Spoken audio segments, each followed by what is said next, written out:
The Wall Street Journal had an article I want to share with you guys. It's about improving our education and literacy in the United States.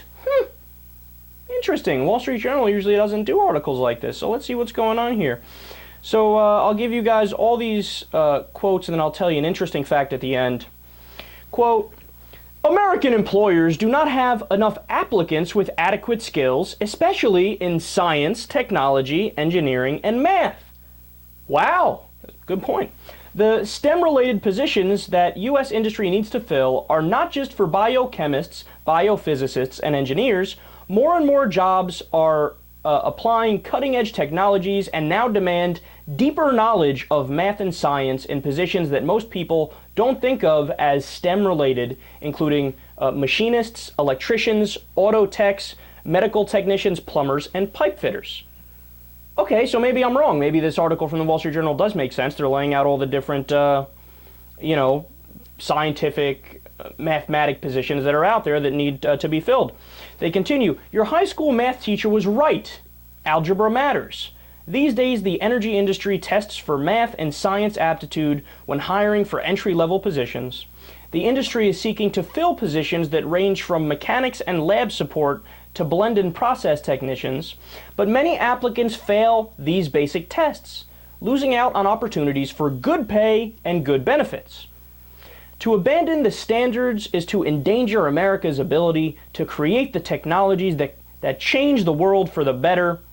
The Common Core state standards are the path to renewed competitiveness.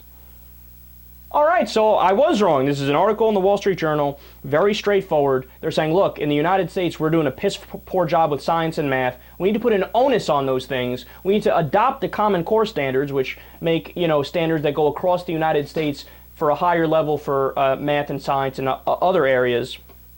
So great, pro-science article in the Wall Street Journal. So who wrote it?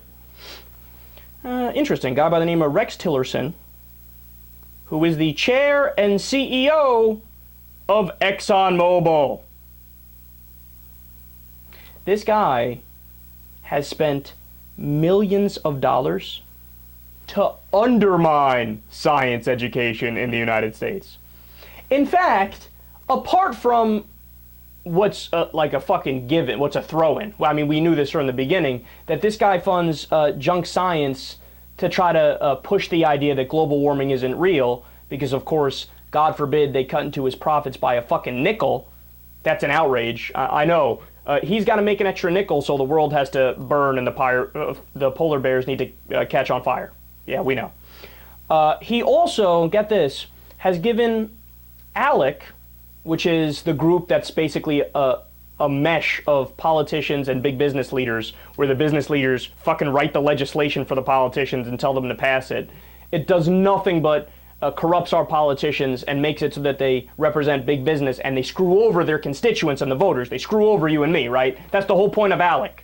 This guy has given ALEC $1,619,000 since 1998.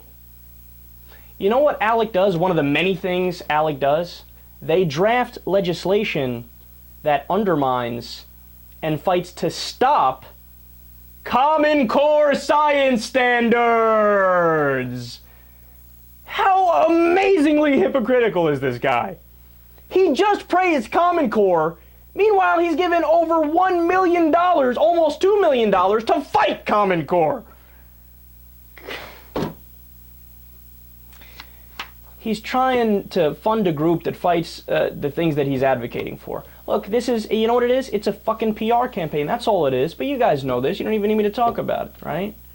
I mean, all it is a PR campaign. You know what another good example of this is? Have you guys seen those commercials on TV? Even on YouTube. Sometimes I see them pop up on my videos. Now understand there's an intermediary. I don't pick the advertising that plays on my YouTube channel. YouTube funds it themselves, so I have no say in what gets played and what doesn't get played, right?